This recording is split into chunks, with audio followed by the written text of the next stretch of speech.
வணக்கம் மக்களே. இந்தியா இங்கிலாந்து அணிகளுக்கு இடையிலான 5 போட்டிகள் கொண்ட டெஸ்ட் தொடருடைய 3வது போட்டி லண்டன் லார்ட்ஸ்ல தொடங்குச்சு. இதுல டாஸ் வென்ற இங்கிலாந்து கேப்டன் பென் ஸ்டோக்ஸ் முதல்ல பேட்டிங் செய்யறதா அறிவிச்சாரு. அதன்படி முதல்ல பேட்டிங் செய்ய களமிறங்கிய இங்கிலாந்து அணி முதல் நாள் ஆட்ட நேர முடிவுல 83 ஓவர்கள்ல 4 விக்கெட்டுக்கு 251 ரன்கள் அடிச்சிருந்தாங்க. ஜோ ரூட் 99 ரன்களுடன் பென் ஸ்டோக்ஸ் 39 ரன்களுடனும் களத்துல இருந்தாங்க. இந்த சூழல்ல 2வது நாள் ஆட்டம் ஆரம்பமாச்சு.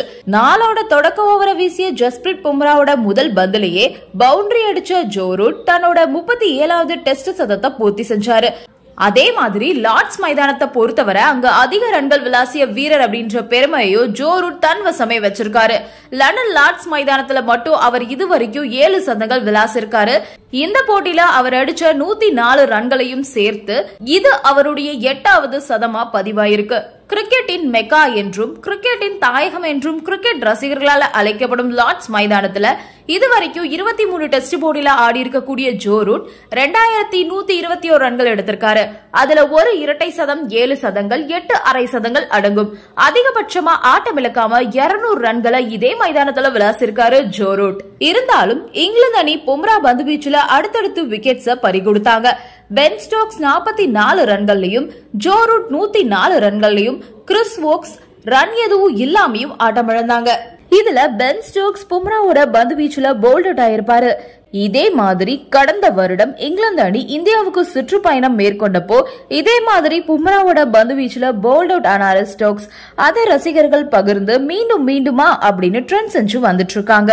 இதனால 271 ரன்களுக்குள்ள 7 விக்கெட்டை இழந்து தடுமாறிய இங்கிலாந்து அணிய wicket keeper Jamie Smith, Brydon Carse கை சேர்த்து காப்பாற்றினாங்க.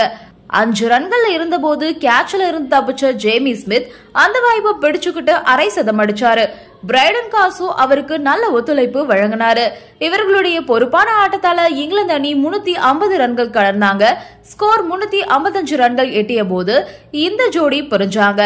ஜேமி ஸ்மித் 51 ரன்கள்ல சிராஜுடைய பந்து வீச்சுல ஆட்டமிழந்தாரு. அடுத்து வந்த ஜோஃப்ரா ஆர்ச்சர் பும்ராவோட பந்து வீச்சுல போல்ட் ஆனாரு. இது இந்த இன்னிங்ஸ்ல பும்ராவுடைய 5வது விக்கெட்டா பதிவாச்சு. லார்ட்ஸ் மைதானத்துல பும்ரா 5 விக்கெட்ஸ் கைப்பற்றுவது இதுதான் முதல் முறை. இதையடுத்து ஷோயப் பஷீர் ஒத்துழைப்போட பிரைடன் காஸ் அரை சதமும் அடிச்சாரு.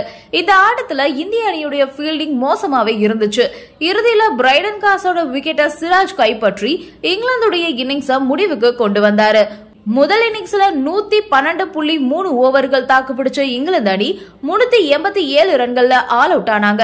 ஷோயப் பஷீர் 1 ரன்னோட களத்துல இருந்தாரு. இந்திய தரப்புல பும்ரா 5 விக்கெட்களையும் சிராஜ் மற்றும் நிதிஷ் ரெட்டி தலா 2 விக்கெட்ஸையும் வீழ்த்தினாங்க. இதனையடுத்து இந்திய அணி முதல் இன்னிங்ஸ தொடங்கியிருக்காங்க. இந்த வீடியோ உங்களுக்கு பிடிச்சிருக்கு அப்படின்னா லைக் பண்ணுங்க, ஷேர் பண்ணுங்க, மறக்காம சப்ஸ்கிரைப் பண்ணிடுங்க. நன்றி, வணக்கம்.